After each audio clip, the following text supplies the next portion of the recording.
tanto caerme aprendí que en la vida es normal tropezar.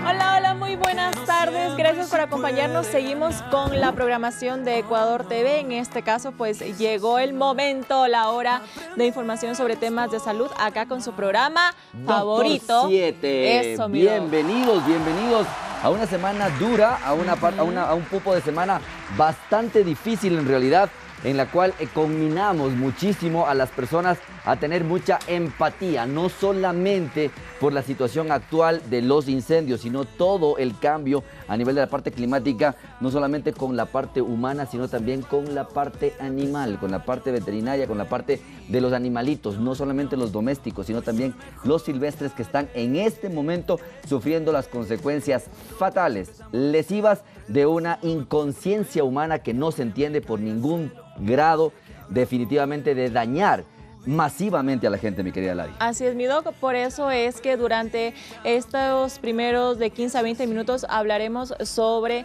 las recomendaciones que usted debe tener en cuenta en esos casos, sobre todo acá en la ciudad de Quito, porque en las últimas horas pues ha sido nuestra ciudad afectada por varios incendios forestales. Como el doc mismo lo ha mencionado, no solo es la salud humana, sino también la salud de la fauna urbana, de las mascotitas, de nuestras mascotitas que también han sido afectadas. Así que quédese con nosotros porque les tenemos una muy buena información, tips y recomendaciones, mi doc, que usted va a necesitar. Así es, Milari. ¿Por qué? Porque eventualmente sabemos que normalmente aquí en el país no solamente estamos con los incendios en Quito, que si bien es cierto han sido los de mayor magnitud, pero tenemos 11 incendios a nivel nacional, los cuales estamos viendo. Y como siempre promovemos, primero mandarle un saludo de agradecimiento a ese cuerpo de bomberos que muchas veces no nos acordamos, como por ahí decía un artículo, como no son generalmente de futbolistas ni tienen algún tipo de cambio, a veces nos olvidamos de estas personas que sacrifican su vida por tratar de salvar la vida de otras personas. Así que nuestro reconocimiento y agradecimiento a los bomberos y a todas las personas que personalmente han hecho su aporte, su granito de arena, sea con la parte de comidas, bebidas, ayudando, poniendo el hombro, haciendo algo que a veces no estaría bien hacer, que es entrar justamente a los sitios de incendios a tratar de ellos sofocar este tipo de flagelos. Así es, mi doc. Y justamente ustedes en casa se preguntarán, pero sí, está bien, agradecemos toda esta gran labor que han hecho en estas últimas horas. Todas, ¿no? Se han unido, como el doc dice, o sea, las entidades públicas, también los vecinos de los barrios afectados, pero ¿cómo podemos nosotros contribuir o retribuir de alguna manera también esta ayuda significativa? Pues en varios puntos de la ciudad de Quito se han hecho centros de acopio para que usted, si en casa, vaya y realice sus respectivas donaciones. Por ejemplo, acá tenemos un comunicado oficial de Rumiñahui donde nos dicen: desde la misión social de Rumiñahui expresamos nuestra solidaridad ante la difícil situación que atraviesa nuestra capital debido a los fuertes incendios y nos activamos como centro de acopio de donaciones de víveres no perecibles, frazadas y aguas para las familias damnificadas, donde pueden ustedes llevar sus donaciones en la Villa del Carmen de 8 de la mañana pues durante este día acá en la ciudad de Quito. Pero además, doc, también teníamos entendido que en varios centros comerciales, por ejemplo, el centro comercial del San Luis Shopping, el Portal Shopping, el Quicentro Norte, el Quicentro Sur, también son centros de acopio donde usted va a poder llevar todo este tipo de donaciones. Sobre todo estaban pidiendo bebidas hidratantes para los bomberos que, imagínense, están en toda esta situación expuestos durante horas prolongadas por el humo. Son las condiciones bastante adversas para todos los que hacen este trabajo en el momento, porque no solamente tenemos la parte del fuego, de la temperatura, sino la temperatura que ya venía teniendo nuestro país, sobre todo con radiaciones muy fuertes. Tenemos también otro comunicado súper importante para podernos unir a nuestra comunidad. En este momento crítico nos unimos al pedido del gobierno nacional para apoyar a nuestros valientes bomberos que arriesgan sus vidas para proteger a nuestra ciudad. Los incendios en Quito requieren nuestra solidaridad y acción inmediata. Necesitamos tu ayuda y contamos con tu generosa contribución en mascarillas, agua embotellada, bebidas hidratantes o rehidratantes, alimentos no perecibles, barras energéticas, ya que tu aporte será recolectado en los puntos de atención al cliente de nuestros centros comerciales en la ciudad de Quito. Y recuerden que cada donación cuenta, juntos podemos hacer la diferencia. Gracias por tu ayuda. Serán recogidos en el Quicentro Norte, en el Quicentro Sur, en San Luis Shopping, en Granados Plaza y en el Portal Shopping, para que todos ustedes nos puedan apoyar. Hacemos un llamado a toda esa comunidad, esa noble comunidad que nos ve, a todos aquellos que tienen este aprecio por Doctor 7, para que también se unan a esta campaña. Ahora es lo que necesitamos, ahora necesitamos darles ese respiro, esa fuerza, ese empuje a estos héroes sin capa que eventualmente están todos los días específicamente. Y recuerden que también hay puntos de atención veterinaria gratuita, un servicio muy importante que tenemos que también promover, ya que muchas de las, como bien lo decía la Lari, de la fauna silvestre, también de la fauna urbana, están sufriendo por este tipo de flagelos. También hay muchos que se han unido en esta parte de dar una atención adecuada, Milari. Así es, mi doc. Y ustedes en este momento en pantalla van a ver la clínica veterinaria que se ha unido a brindar este apoyo a los animalitos que han sido afectados por estos incendios forestales en las últimas horas.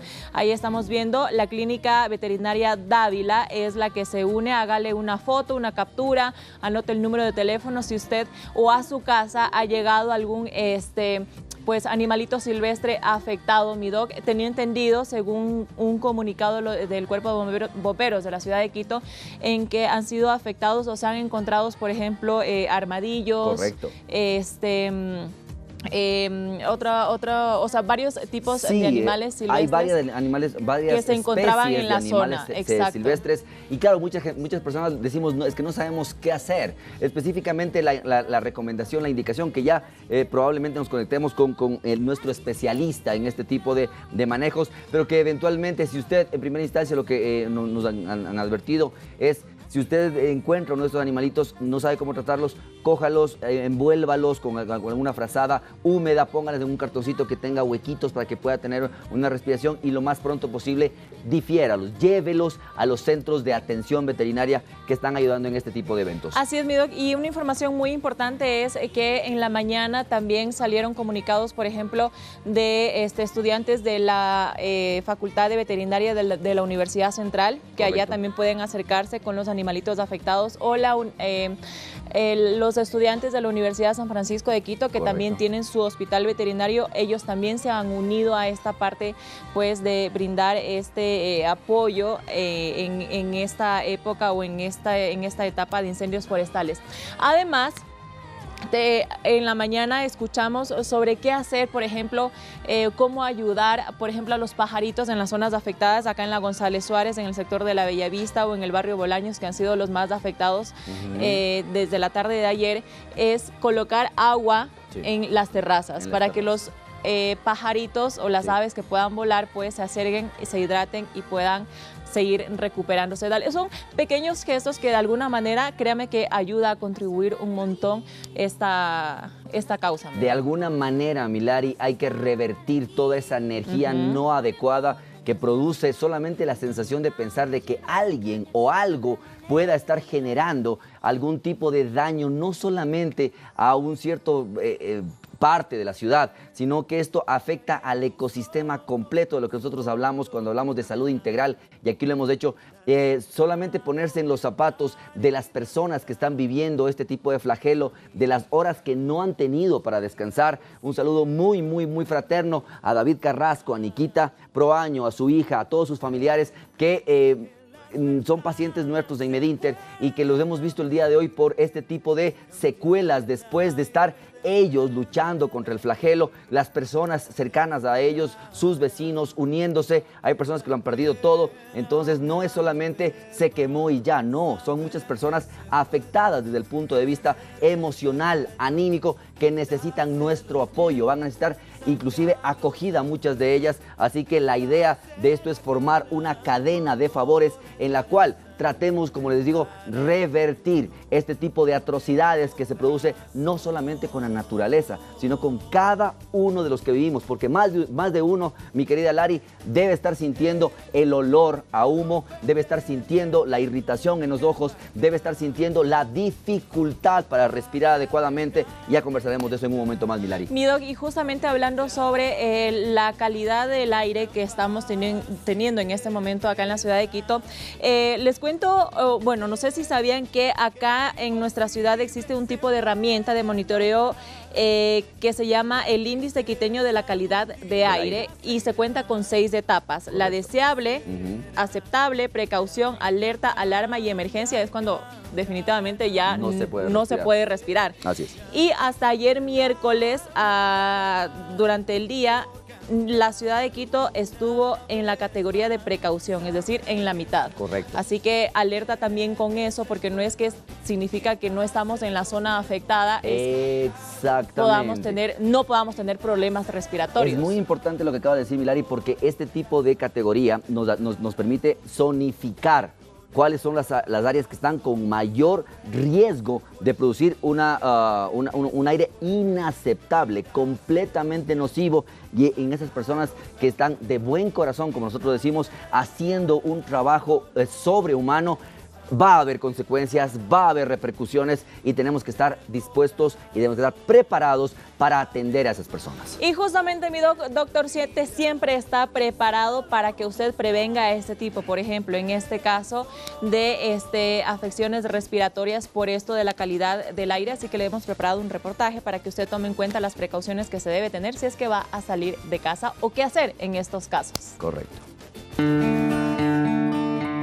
Ante los incendios forestales que han afectado a Quito en las últimas horas, es crucial tomar medidas de precaución para proteger nuestra salud. La exposición al humo puede causar malestar general, como dolores de cabeza, náuseas y agravar las condiciones de personas con enfermedades respiratorias o cardíacas preexistentes debido a la inhalación de partículas suspendidas en el aire, producto de la quema de vegetación, por lo que debemos tener en cuenta las siguientes recomendaciones. Las personas deben utilizar mascarilla en todo momento, así como evitar salir de casa y hacerlo únicamente bajo condiciones estrictamente necesarias, cubrir los espacios de ventanas y puertas de sus domicilios y sobre todo para los pacientes que padecen de enfermedades pulmonares crónicas como EPOC, asma y otras condiciones, asistir a los centros de salud en caso de requerimiento. Al implementar estas técnicas podemos ayudar a minimizar los efectos negativos del humo en la salud, adecuar un ambiente más seguro para nuestra familia y prevenir complicaciones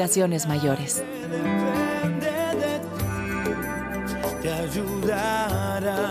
Mi Doc, acabamos de escuchar en la nota algunos de los síntomas como por ejemplo dolor de cabeza, náusea. ¿Qué otros síntomas podemos las personas en este caso sentir con respecto a esto de los incendios forestales, de la contaminación del aire y del humo? Claro que sí, Milari. Siempre recordarles a todos en casa que cuando hablamos específicamente de medidas de soporte, cuando hay cualquier tipo de estos tipos de accidentes inusuales, siempre debemos llamar al 191 para reportarlo, porque es muy importante que mientras más rápido sea el reporte, se pueden tomar acciones mucho más, a veces inclusive preventivas. Recuerden, no 911. ¿Por qué decíamos esto? Porque hay muchos niños que pueden llamar, son muchos niños que están en sus casas, los papás trabajan, entonces siempre recordar el 911. ¿Y por qué es importante lo que menciona Lari? Porque cuando hablamos específicamente de incendios de magnitud, Milari, podemos tener dos tipos de escenarios súper importantes.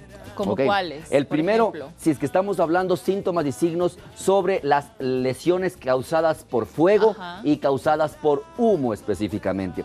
Cuando hablamos por las lesiones causadas por fuego, es muy importante que las personas que han tenido o que podrían eventualmente el riesgo de tener quemaduras, deben conocer qué hacer inmediatamente. Lo primero es que usted en casa, siempre que haya una quemadura, alguien debe estar a la cabeza de ese manejo y debe tener calma. Sé que es muy duro normalmente pedir calma en una situación tan escalofriante, si cabe el término, en este punto. Pero es muy importante que hay tres tipos de quemaduras, Milari.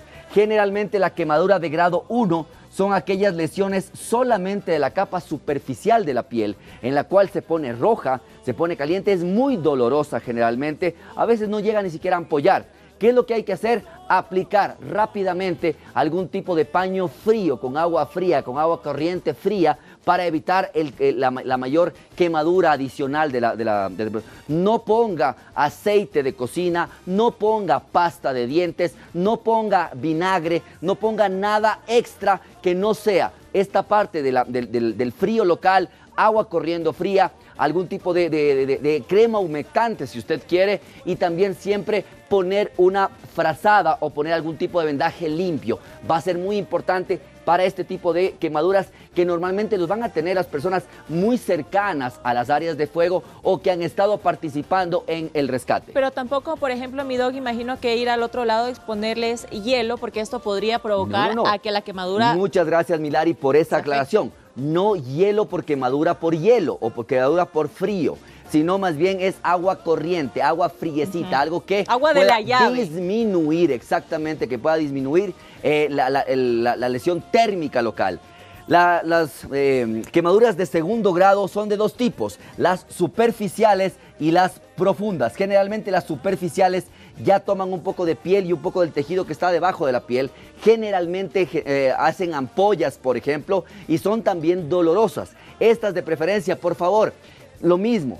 Podemos poner paños fríos, pero sobre las ampollas no hay que romperlas. No trate de romper las ampollas porque son una manera de defender que tiene el cuerpo para evitar más lesiones y que no deje cicatrices. Si manejamos adecuadamente esto con agua corriente, cremita, unos paños que envuelvan generalmente y bien manejadas, cuando le llevemos al médico no va a dejar cicatrices. Las de segundo grado profundas generalmente ya toman un poco más, inclusive hasta la capa subcutánea o la grasita que tiene también la piel, y eventualmente estas sí podrían sobreinfectarse. Estas debemos llevar inmediatamente a los médicos para una evaluación oportuna, ya que estas sí pueden generar complicaciones en los pacientes. Y es muy importante también, sobre todo, aquellas que nos indican las de tercer grado o quemaduras graves, Milari, porque estos pacientes, generalmente las de grado 2 profundo, ya no duelen. Tenga mucho cuidado en casa,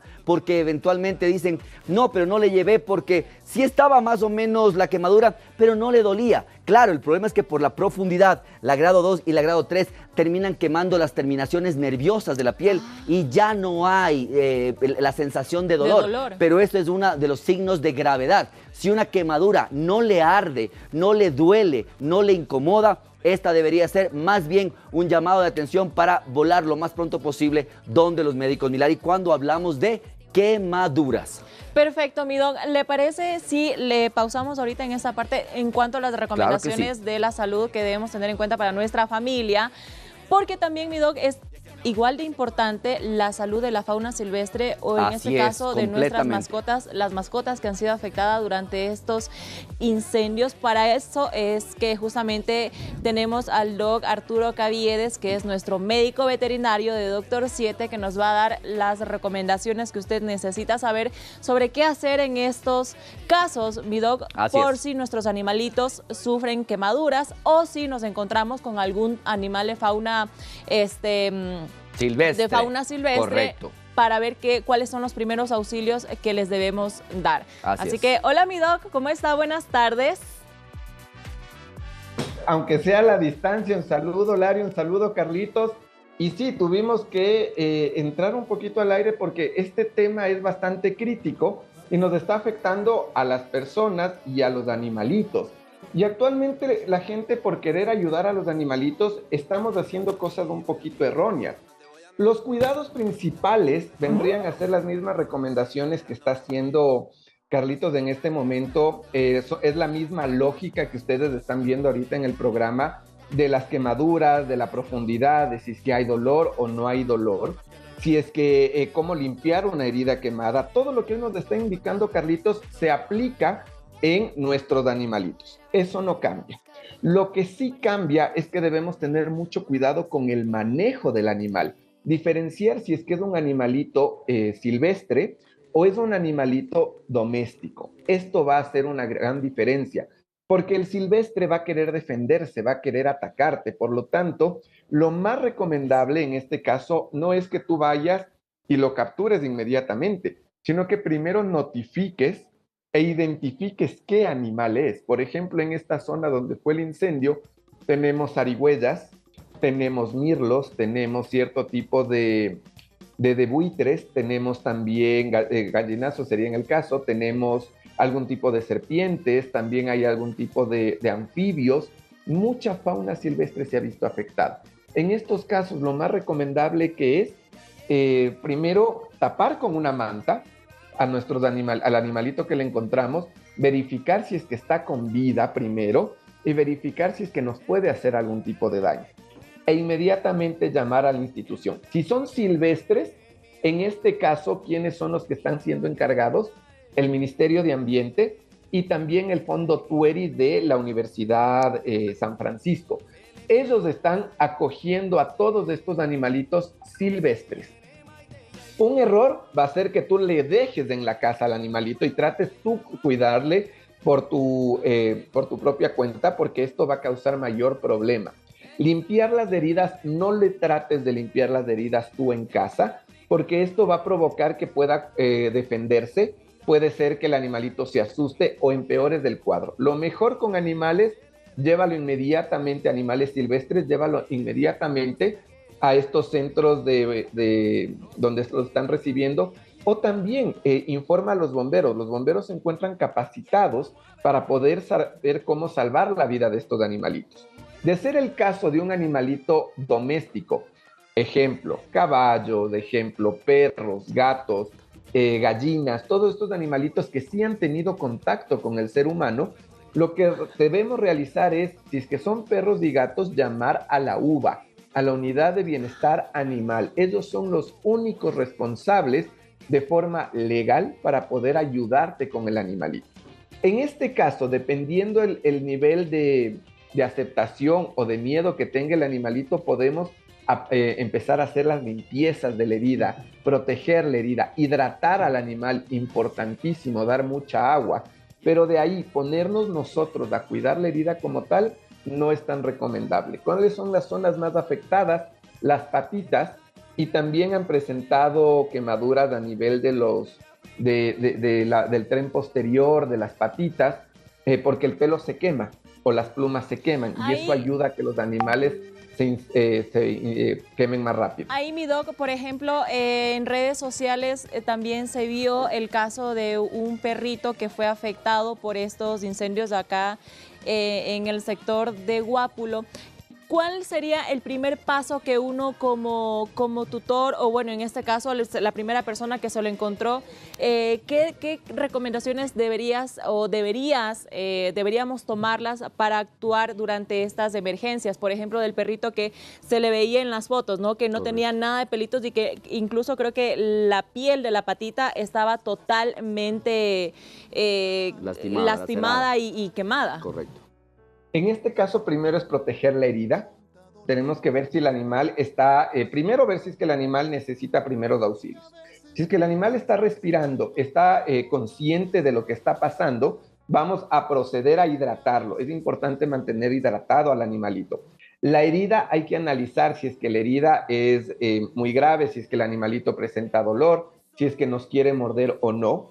Y luego, lo más recomendable en la herida como tal es simplemente con un poco de agua fría, tratar de retirar y de apagar lo que se esté todavía quemando, de ser el caso, o con agua fría mitigar el ardor que esto produce. Pero de ahí ponernos a limpiar como tal la herida no es recomendable, porque el animalito puede, por defenderse, causarnos daño a nosotros. Correcto. Lo mejor es quedarnos junto con el animalito, con el perrito en este caso, llamar a la Unidad de Bienestar Animal y que ellos se acerquen inmediatamente a recoger al animal. Excelente, mi querido Rey Arturo de las mascotas. Muy bien. Muchísimas gracias, Doc, por haberte conectado acá en el programa de Doctor 7 Salud Humana. Si usted quiere más detalles o a profundizar este tema, lo hablaremos el día de mañana, mi Doc. Será importantísimo. En Salud Veterinaria. Mi Doc, que tengas un excelente resto de tarde. Muchísimas gracias por habernos acompañado. Gracias por tu colaboración. Muy importante tus consejos también para chao, nos vemos todos. mañana. Muchísimas gracias, un fuerte Besitos, abrazo. Cuídate. Chao. Y a usted en casa, espero que haya tenido estas recomendaciones, mi Doggy, para ir finalizando. ¿Qué otros datos debemos tener en cuenta para esto de la muy prevención? Importante, si es que ya vemos las lesiones por fuego, simplemente recordando que las lesiones más graves van a ser faciales, van a ser en palmas y plantas de los pies y en región genital. Esas otorgan un puntaje mucho más alto en cuanto a riesgo y a profundidad de quemadura o a lesión de quemadura. Pero Milari, lo que tú preguntabas, ¿qué pasa con el humo? El humo puede llegar a ser completamente tóxico, inclusive mortal en los niños en particular, porque recordemos que tienen tejidos todavía que pueden ser desarrollables, y esto no solamente por el humo per se, por el monóxido de carbono, sino también por las partículas y los otros irritantes que producen, más aún en niños pequeños, menores de 5 años, y en los pacientes que tienen EPOC, o sea, enfermedad pulmonar obstructiva crónica, pacientes con asma, pacientes con algún tipo de problema como fibrosis pulmonar. Recordemos que dentro de los síntomas y los signos muy importantes, aparte del ardor ocular, de la molestia nasal, de la sensación de ahogo o de la sensación de malestar, va a estar tos recurrente que no cede, va a estar sibilancias, la gente que hace un estridor, o sea, como que está sonando fuerte el ingreso del aire, personas que no pueden respirar adecuadamente y que están en el piso. ¿Qué hacer específicamente? 3 cosas puntuales. La primera, no trate de mover a alguna persona si usted no ha visto qué le está pasando.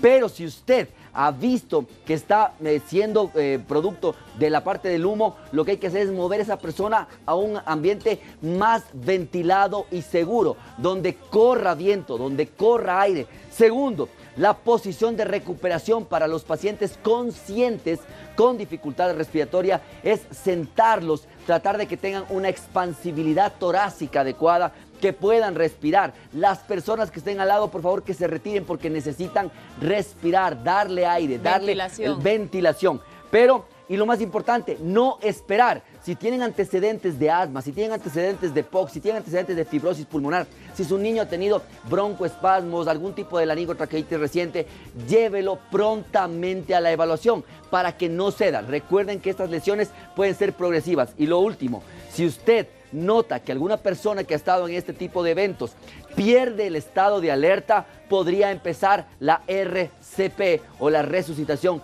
cardiopulmonar, empezando por hacer compresiones.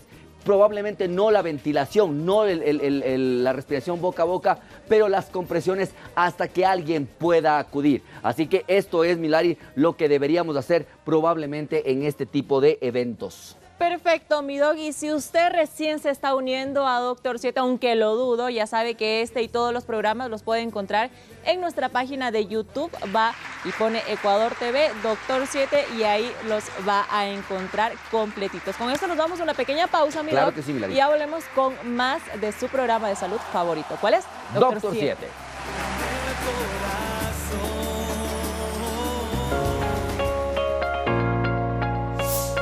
¿Qué hacer en caso de incendios forestales? Para protegerte del humo, mantén puertas y ventanas cerradas. Cubre cualquier recipiente para almacenar agua.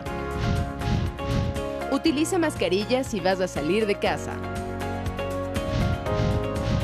No realices actividad física al aire libre. Y en caso de emergencia, llama al 911.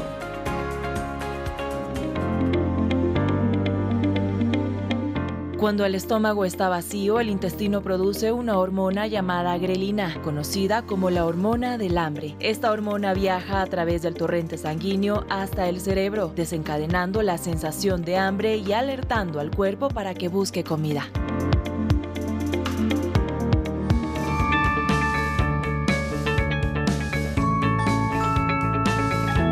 ¡Vámonos! Volvemos con Doctor 7 y ustedes acaban de ver este dato médico sobre el hambre, mi Doggy. ¿Cuál es la sensación de por qué nuestro cerebro también reacciona a esta hormona de la grelina llamada? Correcto. Y es porque el tema del día de hoy justamente trata sobre el cerebro y estómago hambriento. Y intestino hambriento. Eso. Exactamente. Intestino. Claro que sí, Milari. Y es muy importante, ¿por qué? Porque eventualmente, ¿sabías tú, Milari, que cuando tú te formaste de chiquitito, o sea, cuando papito y mamita vinieron, hicieron abejitas y cosas por el estilo, cuando tú te formaste, el mismo tejido o la misma capa de producción de tejidos formó tu sistema nervioso y tu cerebro y también tu intestino. ¿Sabías eso? No me diga, no, pues a la vamos par. con la primera de las diapositivas que tenemos, mi querido Mire Edu, usted. para que puedan entender por qué muchas veces ustedes se ponen reacios y duros, porque ustedes dicen, ¿por qué será que cuando estoy nervioso me duele la panza? Ahí está. Espermatozoide y óvulo dan el huevito o cigoto, que es del pequeño bebé, ¿no es cierto? Y este tiene 3 capas importantes para formar todas las partes del cuerpo, todos los órganos del cuerpo. Pero miren que el ectodermo, que está en amarillo, es el encargado de formar tanto el cerebro de la persona como el tubo digestivo de la persona. Por eso, ¿cómo lo llamamos al intestino hoy por hoy, después de varios estudios? El segundo cerebro. Gracias, mi Edu. Por eso es que usted debe entender que esto viene inclusive desde la concepción misma. Por eso es muy importante. Y usted sabe que muchas veces uno dice, yo puedo matar por el hambre. ¿Por qué? Porque es una conducta asociada y sí se ha visto eso también. Y uno también puede que tenga algún tipo de respuesta cuando hay un cambio emotivo, emocional, como lo habíamos visto cuando hablamos del hambre hedónica. ¿Pero por qué es esto? Tú lo dijiste, mi querida Lari, donde estábamos hablando específicamente de los 4 subtipos de un estudio bastante interesante, sobre todo porque se presentaron que los pacientes con obesidad no es un paciente viviendo con obesidad como enfermedad, sino son varios tipos de pacientes que presentan la obesidad como enfermedad. Entonces habíamos hablado ya acerca de el hambre hedónica, pero también recordemos con el otro grafiquito que tenemos, Miedu, rápidamente para recordar simplemente que la parte de la obesidad es una enfermedad que con el tiempo se va fraguando, así como la hipertensión, así como la diabetes, así como los problemas de colesterol y triglicéridos, va fraguándose, y ahí tenemos los 4 tipos de clasificaciones de la obesidad según este estudio del doctor Acosta. Entonces vamos, en este momento, antes de explicar esto, vamos a mirar y tenemos una noticia importante. Mi doc, vamos a dejarlos acá en pausa con Doctor 7, pero nos vamos a enlazar con un mensaje muy importante sobre lo que nos tiene que decir el presidente de la República. Señor presidente de la República. En contexto con lo que ha acontecido en las últimas horas acá en la ciudad de Quito desde el ECU 911. Veamos.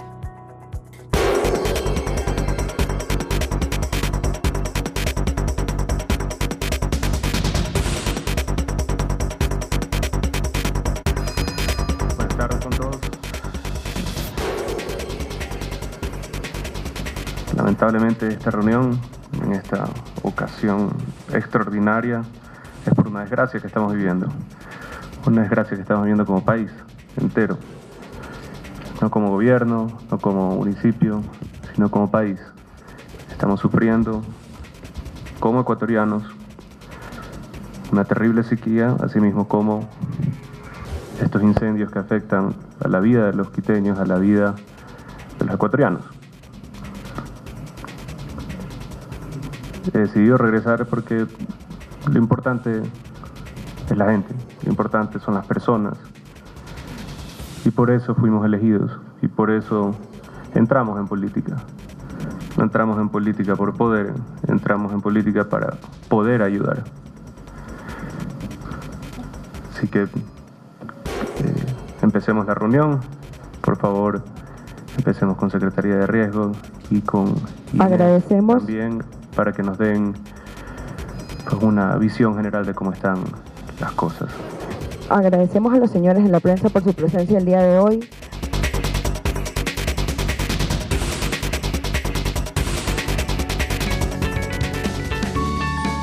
Perfecto, mi doc, como ya lo hemos escuchado, el presidente de la República ya se encuentra dirigiendo pues este comité de emergencias en el ECU 911 para tomar las debidas medidas que se requieren para enfrentar este tipo de acontecimientos que ha pasado acá en la ciudad de Quito y que pueden pasar sin duda en todo el país porque estamos en tiempo de sequías, no se sabe dónde también podría pasar este tipo de incendios forestales en su mayoría provocados. Perfecto, así que estamos seguros que van a hacer el trabajo adecuado para minimizar los riesgos y las consecuencias o las secuelas de este tipo de lesiones. Nosotros continuamos acá con Doctor 7, en el cual vamos a explicar el día de hoy por qué un cerebro hambriento, por qué un intestino hambriento y por qué los dos pueden tener conexión. Ya lo vimos, es desde el nacimiento, no tiene que ver con órganos separados. De hecho, lo que tú dijiste es muy cierto, Milari. ¿Sabes cómo se produce el hambre? Pues básicamente tu estómago se llega a vaciar por lo que tú mueves la comida hacia la parte intestinal y se produce aquella sustancia que tú dijiste en este momento, que se llama la grelina. La grelina es la hormona encargada del hambre. Cuando usted siente hambre, no apetito, hambre, no he comido en 8 horas y tengo que recargar mis baterías, mi fuerza, tengo que darle batería y tengo que darle energía a mis células en mi cuerpo, a mi corazón, a mi pulmón, a mis riñones, a mi estómago. Yo lo que produzco es grelina. La grelina inmediatamente manda una señal directa hacia la parte del hipotálamo, ¿sí? En uno que se llama el núcleo arcuato y que específicamente lo que dice, ok, entonces como necesitamos comer, yo voy a hacer justamente que tú tengas esta sensación de tener hambre. ¿Para qué? Para que tú puedas solventar la falta de energía. Estamos hablando de lo normal y de lo habitual. Cuando tú has comido, nuevamente lo que hacemos es una indicación directa hacia la parte tanto del estómago nuevamente, ya a nivel de la parte intestinal. ¿Por qué? Porque hay dos sustancias súper importantes. La una, la insulina, porque la insulina va a activarse para la cantidad de carbohidratos o de azúcares que hayas ingerido en ese momento. Y también la parte de la leptina. Y la leptina es más específica a nivel del tejido celular subcutáneo, o sea, de las grasas. Estos dos son los que controlan la grelina y lo que hacen es estabilizar, Milari. Cuando la grelina está muy alta y tienes hambre y empiezas a comer, empieza a bajar la grelina y a subir la leptina y la insulina. Y esto forma un balance completamente normal en el que nuevamente cuando ha subido la insulina y ha subido la leptina, lo que se hace es un feedback nuevamente a la parte del cerebro y dice, listo, llegué a la saciación y después a la saciedad. ¿Qué es la saciación? La saciación es cuando usted está comiendo, ¿sí? Y siente que hasta aquí estoy bien. Siempre, a usted, a todos nos ha pasado, sí, usted, que se pasa la saciación para sentirse recontra que saciado o empachado. Cuando dice, y ya estoy lleno, pero sí me avanza un poquito más. Exactamente, porque el cuerpo le va diciendo directamente a usted que usted ya va teniendo la cantidad suficiente de alimento a nivel del estómago que va a ser procesado para que llegue a la parte intestinal. Entonces, ¿cuál es el cerebro hambriento? El cerebro hambriento es aquel que no tiene una capacidad en la cual produzca la cantidad suficiente de leptina, ni que tampoco tenga la cantidad suficiente de insulina, porque lo que más está crecido, ¿qué es? La grelina. O sea, es el paciente que solo piensa en comida. Todo es comida, siempre, o sea, termina de comer, pero ya está pensando en qué más va a comer más tarde, en qué le gustaría comer más tarde. Ese es el cerebro hambriento, en el cual la parte emotiva emocional también tiene mucho que ver, porque vimos que el cerebro y el intestino están muy conectados. Así es, mi dog. Entonces, más adelante vamos a seguir con todos los detalles de este tema. Correcto. ¿Cómo yo darme cuenta que, por si acaso, estoy dentro del grupo donde mi cerebro y estómago, intestino son hambrientos? Al regresar de la pausa, no se vaya. Se lo detallamos. Ya correcto, no se vaya.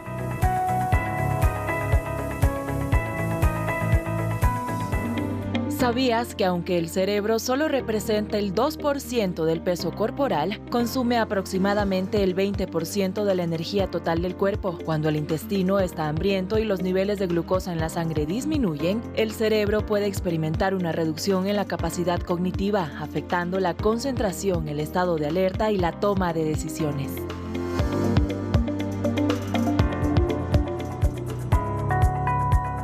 Entonces es cierto cuando dicen, no me digas nada que no he comido, entonces no puedo pensar.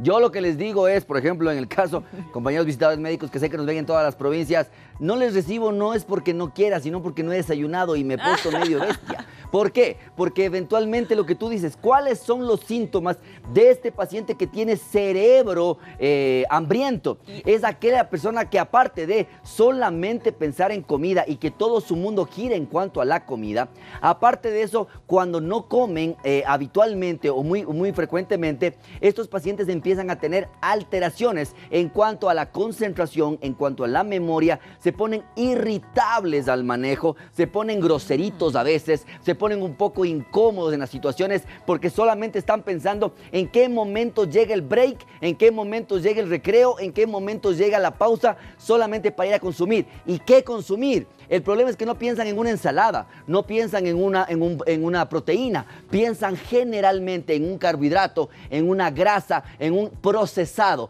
Y ese es un gran problema cuando hablamos específicamente del paciente con cerebro hambriento. Pero también de la mano, generalmente va la parte del intestino hambriento.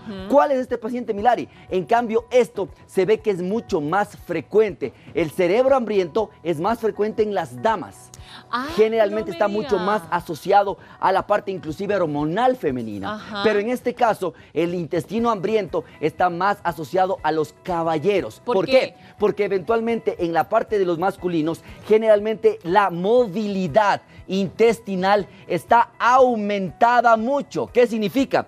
Que el estómago se queda poco tiempo con los alimentos y lo pasa al intestino. Se queda poco tiempo y se pasa al intestino grueso. Entonces, no tengo el tiempo suficiente para que llegue a parar la cantidad de grelina, porque siempre estoy con el hambre, siempre me está gruñendo la panza, siempre se está moviendo el intestino, siempre tengo ganas de comer, porque eventualmente yo tengo un movimiento mucho más abrupto. Es cuando dicen tengo el metabolismo rápido. Exactamente, o acelerado, correcto, pero los pacientes con metabolismo acelerado, Milari, son delgados. Pero en cambio, en este tipo de pacientes, es aquel paciente que probablemente no piense solamente en comida, sino que su indicador de comida, de que necesita comer, es la parte intestinal. Se pone inflamado, se pone con un movimiento brusco, se pone con unos sonidos intestinales inadecuados y esto genera de que sabe de que tiene que comer. Esa sensación de vacío que dice sentir a nivel del estómago es porque no llega a satisfacer la cantidad suficiente y el ácido gástrico hace lo suyo. Entonces mira que es muy importante porque estos dos tipos de pacientes tienen generalmente una asociación también. Entonces recordemos que el otro tipo de pacientes que son los del hambre hedónica, ¿no es cierto? O el hambre emocional, y el otro que son la parte de los quemadores rápidos, o sea, los que metabolizan sumamente rápido como tú dices, pero que eventualmente lo depositan. También lo veremos en la otra sesión que tengamos acerca de los fenotipos de obesidad. Pero, ¿cuáles son los síntomas, Milari, de este paciente del intestino hambriento? Paciente que tiene la sensación de tener hambre todo el tiempo, pero no piensa en la comida como tal, sino que es movimiento intestinal, molestia intestinal. No puede estar atendiendo, no puede estar trabajando, porque no es que piense en la comida, sino que se siente incómodo porque sabe que le falta comida. Entonces va y come, pero nunca se sacía. Pero como tú tienes aquí justamente esta parte de los retroalimentadores, o sea, siempre el cerebro, siempre el intestino y siempre todo el organismo tiene lo que se llama un feedback. ¿Qué se llama? Que cuando algo está estimulando, llega un punto en que el cuerpo dice, ok, hasta aquí nomás, tienes que bajarle. Eso pasa en todo. Mientras haya el feed adecuado entre la cantidad de grelina que diga, ok, ya han pasado 10 horas y tú no has comido, tu cerebro sigue funcionando, tu intestino sigue funcionando, tus pulmones siguen funcionando, tu corazón sigue funcionando, tienes que recargar ATP, eso es hambre. Pero si tú has comido y a las 2 horas hueles el pancito, hueles los chiflecitos, hueles el chicharrón, pero te da ganas, o sea, cualquier cosita que te dé ganas específicamente, eso ya no es hambre, eso es tener apetito por. Entonces ahí empieza esta alteración y ahora van entendiendo por qué es tan factible que cuando estamos apenados, cuando estamos alegres, cuando estamos muy tristes, ¿dónde tenemos la compensación? En la comida. Entonces, si estoy alegre, voy a invitar a toda mi familia a comer fuera. Pero no, es que la abuelita no puede comer, pero tiene que comer porque estamos felices. ¿Por qué me pongo justamente en el cumpleaños, por ejemplo, o en el santo? se hacen unas comelonas que nadie sabe dónde va a entrar esa comida. Mi cumpleaños este viernes. Exactamente, ya mismito. Entonces, ¿por qué? Porque esa es la parte emocional del comer, pero no es por hambre. Lo mismo, si estás triste, si estás decaído, si estás deprimido, entre comillas, o tienes algún tipo de alteración, ¿qué es lo que vas a hacer? Buscar alguna compensación en algún tipo de chocolate, en algún tipo de helado, en algún tipo de dulce que vas a picar, pero después te vas a sentir con un malestar, con culpabilidad. Milari, ¿por qué Dígame, es importante esto que estamos diciendo? Porque cuando cerremos los programas acerca de los fenotipos de obesidad, vamos a hablar de los tratamientos y ustedes van a ver cómo se concatenan. Y por eso usted, que ha hecho un montón de dietas, que ha hecho un montón de operaciones para la cirugía bariátrica y demás, y ha vuelto a ganar peso, ¿sabe por qué? Porque usted no está controlando todos los puntos o no tuvo el fenotipo adecuado de que su médico se diera el tiempo de decirle, ok, vamos a hacer estos test y vamos a ver qué tipo de obesidad o qué tipo de enfermedad por obesidad tiene usted. Milari. Mi doc, 2 preguntas y se nos ha ido volando el programa. Sí, correcto. 2 preguntas rapiditas. La primera, ¿esta enfermedad podría ser hereditaria? Y la segunda, para que me responda seguidito ahí de paso si quiere. Ya se le fue. Se me fue. Correcto. Básicamente, a ver, la primera, es hereditaria, no es hereditaria por completo, pero tiene que ver con la parte epigenética. ¿Qué significa? Si la mamita, cuando está engendrando al bebé, es obesa, todo su metabolismo está desbordado para que ese bebé tenga resistencia a la insulina desde antes de nacer y sea un bebé grande, se llama un bebé macrosómico, más aún si es que es de una paciente diabética. ¿Qué significa eso? Que lo que yo tengo sí lo puedo heredar a un paciente. Pero es súper interesante, Milari, porque hay experimentos inclusive en investigación donde si es que se cambia, por ejemplo, la microbiota o la flora, mal llamada flora intestinal de estos bebés, a diferencia de los de la mamá, el bebé va a tener una contextura diferente de la mamá. Pero por esto decía los factores epigenéticos. ¿Qué eran estos? Que si la mamá es obesa, nace el niño en ese punto, pero la mamá se trata, hace un manejo de su enfermedad o vive con obesidad, pero hacemos el tratamiento mientras el niño vaya creciendo, vaya viendo que sus papás comen mejor, que hacen deporte como algo natural y algo obvio, buenos hábitos. Que es exactamente los buenos hábitos, ese niño se va a ir desviando completamente de ese camino que hubiese sido que él también sea obeso. Mi doc, la pregunta que me olvidé es, ¿a partir de qué edad más o menos se puede empezar a desarrollar esto o a agravar los síntomas del cerebro e intestino hambriento? Nosotros tenemos niños desde los 2 o 3 años que ya tienen este tipo de cambios porque tiene mucho componente también de la parte emotiva, emocional. Recordemos que los niños también se deprimen, los niños también tienen colon irritable, los niños también tienen síndrome de intestino irritable y es muy importante verlos desde el momento mismo de su nacimiento. ¿Por qué? Porque puede tener ya factores de riesgo asociados, pero que pueden ser modificados. Milari. Ahora, mi doc, con esto de las contexturas, se ha escuchado, ¿no? Que dicen, yo como todo el día, todos los días y de todo y no me engordo. Mira, me estoy flaquita. Correcto. ¿Cuáles serían las otras consecuencias de tener esto del cerebro o del intestino hambriento de que siempre está comiendo? Correcto. Normalmente la primera y la más grave es que es un factor determinante para sobrepeso y luego obesidad. Y luego de la mano por viene más todo. contextura flaca por que más tenga. contextura tenga. Por eso les digo, normalmente es una bomba de tiempo. Porque también habíamos hablado de que hay el paciente que vive con obesidad sano, o sea, en el que todavía no ha tenido ninguna enfermedad metabólica. Tenemos al paciente que vive con obesidad y ya está enfermo cardiometabólicamente, y tenemos al paciente delgado enfermo, ¿ok? Si usted, señor, señora, que no tiene la contextura de un obeso, pero que en cambio ya tiene prehipertensión, ya tiene prediabetes o resistencia a la insulina, ya tiene alterado el colesterol y los triglicéridos, tiene hígado tóxico o hígado graso, ese paciente es también otra bomba de tiempo porque es escondido, es un paciente que no tiene el volumen de un paciente que vive con obesidad, pero que ya podría presentar este tipo de sintomatología, mi querida Lari.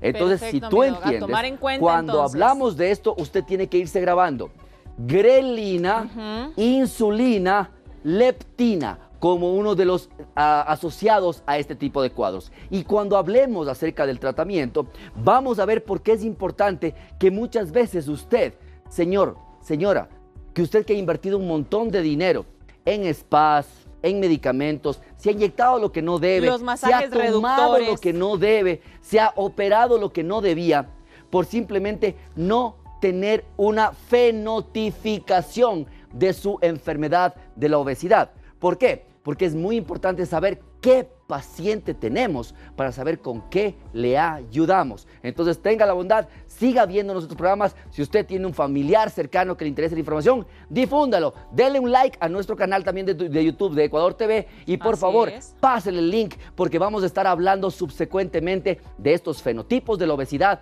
y al final vamos a ver cómo tratarlos, Milari. Así es, mi doc, porque como bien lo dice el doc, no solo en este tipo de enfermedades, sino en todas las que hemos tratado acá. No es porque el doctor del vecino le mandó ese tratamiento y le hizo bien, significa que le va a hacer bien a usted, porque cada tratamiento es para cada persona, dependiendo del caso. Mi doc, nos han llegado en este día bastantes felicitaciones por topar el tema de las recomendaciones preventivas para esto de la afectación y contaminación del aire por los incendios forestales también, mi doc, pero nos han dicho... Hoy el doc no ha mencionado los contactos de Medinter. Muchísimas gracias, Milari. Nosotros estamos en Medinter, Centro Médico de Medicina Interna, 4 médicos internistas a la orden para los controles de tu salud. Estamos detrás del Hospital Metropolitano, estamos en la Torre Médica 2, en el primer piso, consultorio 107. Los teléfonos, el 322-0063 y si llamas de provincia, el 02-322-0063. Muchas gracias a todos aquellos pacientes que nos han visto en el canal y que han ido a Medinter y que están siendo parte de nuestra familia en cuanto al control y el manejo de su salud. Muchísimas gracias por la confianza y síganos refiriendo a sus familiares también. Así es, mi doc. Y yo me había olvidado de contarles que el fin de semana estuve en Misaguallí, por su tierra. ¡Qué hermoso! Pasé por el Archidón, Atena y llegué a Misaguallí. Y uno de los guías que nos llevaron acá a darnos la vueltita por eso de los monos, me dice, señorita, disculpe una pregunta. Y yo, uy, sí, dígame. Claro, dígamelo. Me dice, ¿usted no es la chica de Doctor 7? Y yo, sí, qué hermoso. Soy la chica de Doctor 7. ¿Y a ver, adivine qué es lo que me dijeron? ¿Qué le dijeron? Altacido. Claro. Así que un abrazo inmenso al señor Mauricio, que fue nuestra guía allá en Misaguallí. Y de pasito les invitamos a que vayan a visitar nuestra bella Amazonía ecuatoriana, que en serio tiene lugares espectaculares. Paradisíacos, para todos los que ustedes quieran. Y como siempre digo, ahora que visito, porque ahora ya no vivo allá, pero ahora que voy de visitante, he logrado ver turísticamente todas las maravillas que tiene el Oriente. Así que, ¿comiste chontacuro? No, pero ¿sabe qué, Doc? No, la mayoría de gente sabe, ¿no? Que yo me crié en La Maná y mi abuelito nos llevaba a Las Palmas a cortar las palmas porque ahí están los chontacuros. Solo que mi abuelita nos hacía fritos, pero le estoy hablando eso hace 20 años, entonces ahorita ya no me arriesgo a comer. El que no conoce a Dios, cualquier cosa se come. Así que bueno. Con esto nos despedimos, mi Doc. Muchísimas gracias a todos ustedes. Síganse cuidando ustedes, por favor, y sigan respetando mucho a la naturaleza. Por favor, notifiquen quién nos está haciendo daño. Así es, para despedirnos los dejamos con este último dato médico que usted necesita saber. Besos inmensos, chao, chao. Chau, chau.